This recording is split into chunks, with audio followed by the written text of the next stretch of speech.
Hi అండి, అందరికీ నమస్తే. మన భారతదేశంలో ఎన్నో ప్రత్యేకమైన ఆలయాలు అయితే ఉన్నాయి.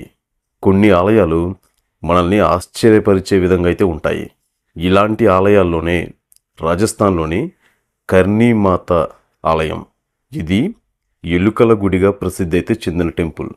ఇక్కడ వేలాదిగా నల్ల ఎలుకలు అయితే సంచరిస్తూ ఉంటాయి.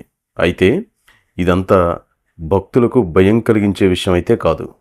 వీటిని దేవతా రూపంగా పూజిస్తూ ఉంటారు. అంతేకాదు, ఇన్ని ఎలుకల్లో ఒక తెల్ల ఎలుక గనక కనిపిస్తే జీవితమే మారిపోతుందంటనే నమ్మకం అయితే ఉంది. మరి ఈ ఆలయ విశేషాలేంటో మనం తెలుసుకుందాం. అంతకంటే ముందు మన ఛానల్ మొదటిసారిగా చూస్తున్న ప్రతి ఒక్కరూ ఛానల్ సబ్స్క్రైబ్ చేసుకోండి. వీడియో నచ్చితే లైక్ చేయండి, షేర్ చేయండి, కామెంట్ చేయండి. ఇంకా మనం వీడియోలోకి వెళ్ళిపోదాం. ముందుగా ఈ కర్నీమాత ఆలయ కథ ఏంటో మనం తెలుసుకుందాం. కర్నీమాత ఆలయం రాజస్థాన్లోని బికానర్ జిల్లా దేశ్నోక్ పట్టణంలో అయితే ఉంది. ఈ ఆలయాన్ని 15వ శతాబ్దంలో మహారాజా గంగా సింగ్ అయితే నిర్మించారు. ఇక్కడ కర్నీమాతను దుర్గాదేవి అవతారంగా పూజిస్తూ ఉంటారు. ఈ ఆలయానికి ఒక అద్భుతమైన కథ అయితే ఉంది. కర్నీమాత అనుచరుల్లో ఒకళ్ళు మరణించగా ఆమె యమధర్మరాజును వేడుకొని ఆత్మను తిరిగి పుట్టించమనైతే కోరింది. అయితే యముడు అంగీకరించకపోవడంతో కర్నీమాత భక్తుల ఆత్మలు ఎలుకల రూపంలో తిరిగి జన్మిస్తాయని ఆమె అయితే శపథం చేసింది. అప్పటి నుండి ఈ ఆలయంలో ఎలుకలు పవిత్రంగా అయితే పూజించబడుతున్నాయి. ఈ ఆలయంలో ఎలుకల ప్రత్యేకత ఏంటి అంటే, ఈ ఆలయంలో సుమారుగా 25,000 నల్ల ఎలుకలైతే ఉన్నాయి. వీటిని కాబా అని పిలుస్తారు.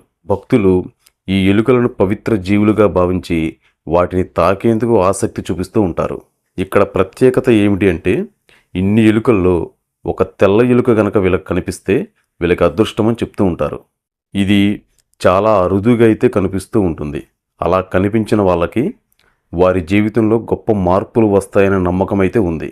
ఈ ఆలయంలో ఎలుకలు భక్తుల అన్నప్రసాదాన్ని తింటే అది ఎంతో పవిత్రమైనదిగా అయితే భావిస్తారు. ఎలుకలు స్వేచ్ఛగా తిరుగుతున్నప్పటికీ వాటి వల్ల భక్తులకి ఎలాంటి అనారోగ్య సమస్యలు అయితే తలెత్తవు. ఇక్కడ ఇంకా ఇతర ప్రసిద్ధి ఆలయాలైతే ఉన్నాయి. మొహందీపూర్ బాలాజీ గుడి. ఇది భారతదేశంలో ప్రసిద్ధ హనుమాన్ ఆలయాల్లో ఒకటి. ఇక్కడ భక్తులకు భూతాలు దెయ్యాల బాధలు తప్పిస్తాయని వీళ్ళ నమ్మకం. భక్తులు ప్రధానంగా బాలాజీ, భైరవ్ బాబా, ప్రేతరాజ సర్కార్ అనే దేవులను ఇక్కడ పూజిస్తూ ఉంటారు. ఇక్కడ హారతి, భోగం చాలా పవర్ఫుల్ అని భక్తుల విశ్వాసం. మరో గుడికి వస్తే బ్రహ్మగుడి పుష్కర్. ప్రపంచవ్యాప్తంగా బ్రహ్మదేవుని గుళ్ళు చాలా తక్కువ, అందులో ఇది చాలా ముఖ్యమైనది. ఈ ఆలయం పుష్కర్ సరస్సు దగ్గరలో అయితే ఉంది. ఈ ఆలయం 14వ శతాబ్దంలో నిర్మించబడింది. కార్తీక పౌర్ణమి రోజున ఇక్కడ ఒక గొప్ప జాతర అయితే జరుగుతుంది. మూడవది శ్రీ సాంవల్యాజీ గుడి. ఇది శ్రీకృష్ణ భగవానుడి శ్యామరూపానికి అంకితం చేయబడింది. భక్తులు శ్యావలా సాం లేదా మాధవ్ అని పిలుస్తూ ఉంటారు. ఇక్కడ భక్తులు కోరిన కోరికలు తీర్చబడతాయని వీళ్ళ నమ్మకం. కృష్ణ జన్మాష్టమి రోజున ఇక్కడికి అత్యధికంగా భక్తులు వచ్చి వాళ్ళ మొక్కులను చెల్లించుకుంటూ ఉంటారు. ఇలా రాజస్థాన్ ప్రాచీన ఆలయాలతో ఎంతో ప్రత్యేకత అయితే కలిగి ఉంది. కర్నీమాత ఆలయం ఎలుకల గుడిగా, బ్రహ్మగుడి విశిష్టతతో, బాలాజీ గుడి భక్తుల భయాలను తొలగించేదిగా పేరొందాయి. ఈ ఆలయాలను సందర్శిస్తే మనం భారతీయ సంస్కృతిని, ఆధ్యాత్మికతను మరింత దగ్గరగా అనుభవించగలం. ముఖ్యంగా కర్నీమాత గుడికి వెళ్ళి తెల్ల ఎలుక కనిపిస్తే అదృష్టం కలుగుతుందా అనేది ప్రతి భక్తుడు ఎదురుచూసే సందర్భం. మీరు ఈ ఆలయాన్ని గురించి ఏమనుకుంటున్నారు? మీలో ఎవరైనా సరే ఈ ఆలయాన్ని సందర్శిస్తే మీ అనుభవం ఏంటనేది కింద కామెంట్ రూపంలో తెలియచేయండి. మరిన్ని ఆసక్తికరమైన వీడియోల కోసం మన పిఎస్ఎస్ తెలుగు న్యూస్ ఛానల్ని సబ్స్క్రైబ్ చేసుకోండి. రేపు మరొక ఇంట్రెస్టింగ్ వీడియోతో మళ్ళీ మనం కలుద్దాం. Thank you.